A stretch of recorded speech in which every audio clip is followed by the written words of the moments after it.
વિદ્યાર્થી મિત્રો, આપ સૌનું હું મારા સેશનમાં ફરીથી સ્વાગત કરું છું. ઓમ નમઃ શિવાય. So today we have a topic of unit number 1, cheetah's tear. આપણને પ્રશ્ન થાય કે ઇંગ્લિશની અંદર યુનિટ 1 ચિતાસ ટીયર એટલે ચિત્તાના આંસુથી કેમ કોઈ બીજું યુનિટ ના મળ્યું કે જેનાથી આપણા યુનિટની કે ચોપડીની શરૂઆત કરીએ. પણ મિત્રો, આ વિષય જે છે એ આપણી સાથે ખૂબ જ મહત્ત્વથી સંકળાયેલો છે. ચિતાસ ટીયર એનું જો ભાષાંતર સમજવા જઈએ તેનો મતલબ એવો થાય કે આંસુ, ચિત્તાના આંસુ. હવે આંસુ મનુષ્યના હોય છે, પ્રાણીઓના હોય છે, પણ મોટાભાગે એવું બનતું હોય છે કે મનુષ્યના જે આંસુ હોય છે એને જ વધારે મહત્ત્વમાં આપવામાં આવે છે. કદાચ તમારા ક્લાસની અંદર તમારા મિત્રો થોડોક સમય માયુસ બેઠા હશે, કંઈક રડતા હશે, તમે એમને જઈને પૂછશો શું થયું, એ પ્રોબ્લેમ થયો, તને કોઈને માર્યું, તને પેટમાં દુખે છે, એ પ્રોબ્લેમ છે. જો એ જ આંસુ કદાચ તમારા ક્લાસમેટના ક્લાસ ટીચરે જોઈ લીધા, કોઈ સબ્જેક્ટ ટીચરે જોઈ લીધા તો પૂછશે, અરે તને શું થાય છે, કેમ રોવે છે, મેં તને કેમ માર્યો છે, તને ક્યાં કોઈ પનિશમેન્ટ કરી છે? તો ધીમે રહીને દરેક બાળક પોતાનો અલગ અલગ જવાબ આપતો હોય છે. તો ચિતાસ ટીયર, ચિત્તાના આંસુ જે છે, આ પાઠને આપણે લેખકના દૃષ્ટિકોણથી સમજવાનો પ્રયાસ કરીએ તો ચિતાસ ટીયરની અંદર લેખકે આપણને વર્ષો પહેલાંની એક વાત, જે ઝુલુ હન્ટર્સ હતા, આદિવાસીઓ હતા, આફ્રિકન આદિવાસીઓ હતા કે જે વનબંધુઓ હતા, વનમાં જીવન ગુજારતા હતા, તેમના વિશેની એક લોકકથા છે, એક લોકવાર્તા છે. ભારતમાં પણ લોકકથાઓ છે, અમેરિકામાં પણ લોકકથાઓ છે. દરેક દેશની પોતપોતાની લોકકથાઓ હોય છે.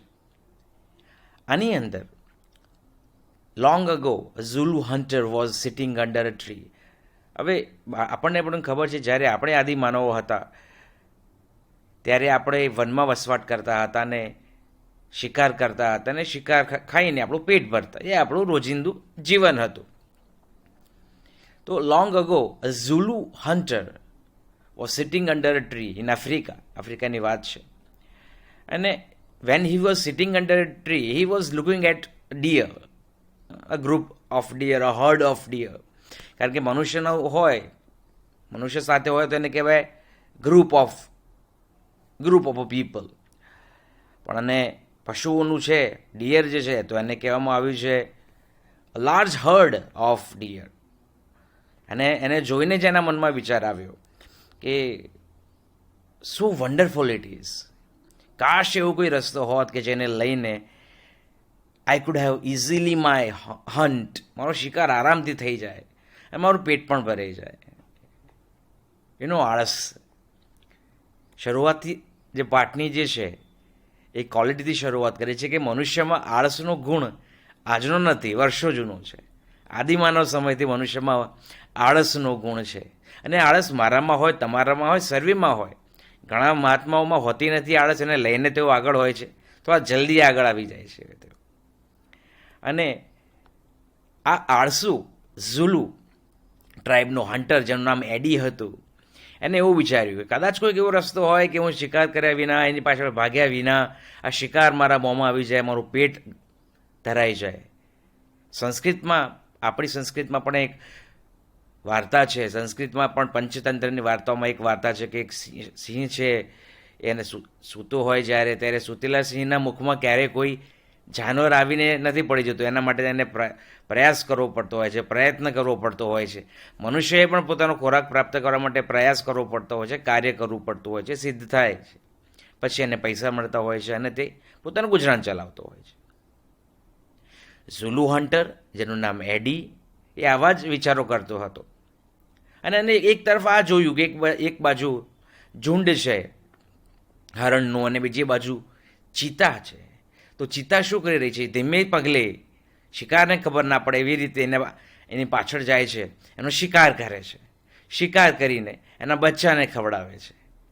અને અહીંયા એડીના મનમાં એક બીજો વિચાર આવ્યો, એક સરસ આઈડિયા આવ્યો કે કેમ આવું મારા માટે કોઈ ના કરી શકે?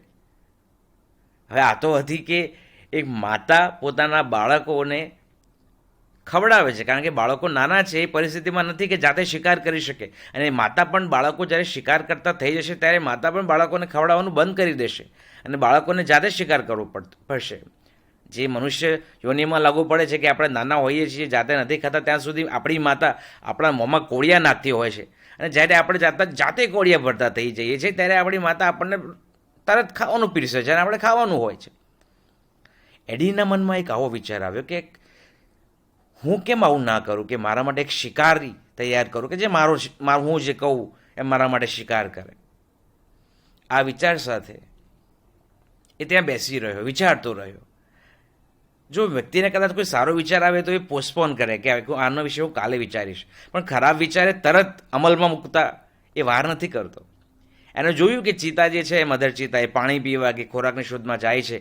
તરત જ એના બાળકોને એને જે જાળીમાં છુપાયા હોય છે એનો પીછો કરીને જોવે છે કે oh my God, cubs are here. So he decided that I would steal cubs.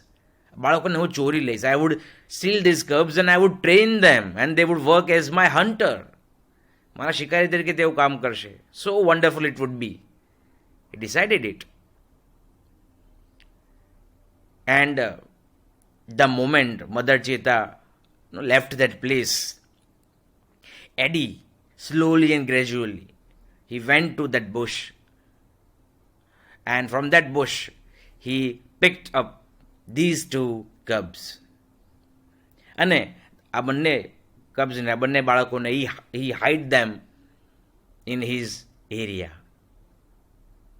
તો કશું જ નહીં વિચાર્યું એની લાલચ અને લાલચને અમલમાં કઈ રીતે મૂકી શકાય એનું અનુસરણ. He did not thought about anyone. Now it was evening time. Mother Cheetah was back. She was looking for her cubs. But cubs were nowhere, here and there. She looked here and there. She jumped here and there. The moment she could not find her cubs, she started crying. Now look at the point, crying. જેમ આપણી માતા આપણને લઈને ચિંતિત હોય છે તેમ mother ચીતા પણ તેના બાળકને લઈને ખૂબ જ ચિંતિત થઈ. She started crying a lot. અને this is what writer wanted us to notice. કે મનુષ્ય યોનિમાં જેવું નથી કે that you lost your relationship and you start crying. પશુ યોનિમાં પણ એવું હોય છે that if they lose their partner or their baby, they also start crying. So tears, Cheetah's tear, she started crying a lot. Finally, it was evening time. Everybody was sleeping in the tribe. હવે ટ્રાઇબની અંદર જેટલા લોકો રહેતા હોય everybody was sleeping, દરેક વ્યક્તિ સૂઈ રહ્યા હતા, સૂતા હતા. But in that village there was a wise man. દરેક ગામડાની અંદર એક એવો વ્યક્તિ હોય છે કે જેની પાસે સૌ પોતપોતાની સમસ્યા લઈને જાય છે. જેમ કે તેનાલી રામનના સમયની અંદર લોકો એમની પાસે સમસ્યાઓનું સમાધાન મેળવવા આવતા હતા. ઋષિમુનિઓના સમયમાં ઋષિમુનિઓ પાસે લોકો જતા સમસ્યાનું સમાધાન માટે. અને ઋષિમુનિને પાસે લોકો ના જાય તો ઋષિમુનિને ખબર પણ પડી જતી કે ભાઈ આ પરિસ્થિતિ છે, એનું સમાધાન આ છે. તો એવી જ રીતે અહીંયા પણ એવું જ થયું. શાનો જે હતો, he was very much well versed with the language of animal. પ્રાણીઓ કઈ ભાષામાં રોવે છે, કઈ ભાષામાં હસતા હોય છે, કઈ ભાષામાં રડતા હોય છે, કદાચ he was very much versed with that. He heard that no, Mother Cheetah is definitely crying. And finally, when he got to know that Mother Cheetah is crying, and એવું લાગ્યું કે she must have lost something, and it's definitely કંઈ ખોવાયું હશે. She must have lost something. અને તમને ખબર છે કે પોલીસ ડિપાર્ટમેન્ટ પણ એવું છે કે કદાચ કોઈ જગ્યાએ કોઈ મોટી ચોરી થાય તો એમની પાસે ક્રિમિનલ રેકોર્ડ હોય, they go and search for them first. એવી જ રીતે અહીંયા પણ ગામની અંદર કંઈક ખોટું થાય, કંઈ હિત થાય તો people go to Eddie first and they blame him first. તો અહીંયા એવું જ હતું. Shano went to Eddie and you won't believe કે Shano found out that cubs of this mother cheetah he was hiding in his area, in his backyard. Shano took out those cubs.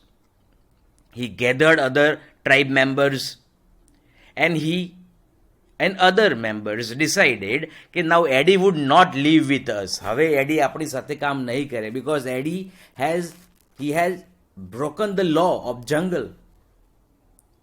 Eddie has broken the law of jungle. And what was the law of the jungle? That as a tribe, આપણે બધાએ we have to do સમાયોજન.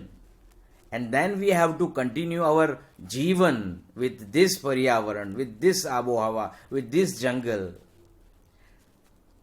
જંગલો છે તો આપણે છીએ તો જંગલો છે. This is the law of jungle. This is the law of nature.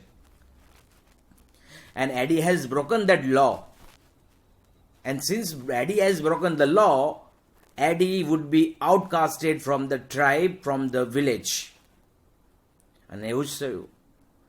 સર્વે નક્કી કર્યું કે now let's driven him up. And with that intention, એડીને ગામની બહાર નીકાળી દેવામાં આવે તેના કૃત્યથી. And શાનો જે છે he returned these cubs to mother cubs. પણ જ્યાં સુધી મધર કબ્સના બાળકો તેને મળે ત્યાં સુધી she had almost cried a lot. ઘણું બધું રડી ચૂકી હતી. અને એને લઈને તેની આંખો નીચે કાળા ધબ્બા થઈ ગયા હતા. આપણામાં પણ એવું છે કે જો વ્યક્તિ ઘણું બધું રડે તો એની આંખો નીચે કાળા ધબ્બા પડી જાય છે. તો ચિતાસ ટીયર એટલા માટે લેવામાં આવે છે કે ચિતાની આંખોની નીચે જે કાળા ધબ્બા છે દેટ ઇઝ બિકોઝ કે she was constantly crying for the search of her cubs. But obviously this is her nature image. Nature has given him this image. Nature has created cheetah in this way. But this is, શરૂઆતમાં આપણે વાત કરીએ ને, this is a kind of લોક કથા that મનુષ્ય જે છે, મનુષ્ય has always been a reason for the starvation of animal. Manushya has always been a reason for deforestation.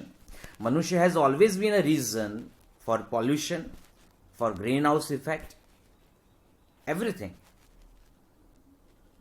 And now I think perspective writer નો એ જ છે કે જંગલો જે છે, ફોરેસ્ટ જે છે, they are not yours only. મનુષ્યના જ નથી. They belong to animal also. They too have sharing in the forest. તો એક સ્વાર્થી તરીકે આપણે ન જીવન જીવતા. We also have to think about animals so we can go on with this ecology, cycle of ecology. કારણ કે આપણને પણ ખબર છે if we will break this cycle of ecology, something drastic would come in our way, which we would never deal in the future. So I hope that the lesson which you understood today about cheetah's tear તમને ખબર પડી હશે. જો આપણે ખબર ના પડી હોય, કંઈ આપણને લાગતું હોય કે if you want to comment something, so you watch this video and comment on my comment section. I will definitely come back to you with my way of understanding. Thank you very much. Om Namah Shivaya. Jai Hind.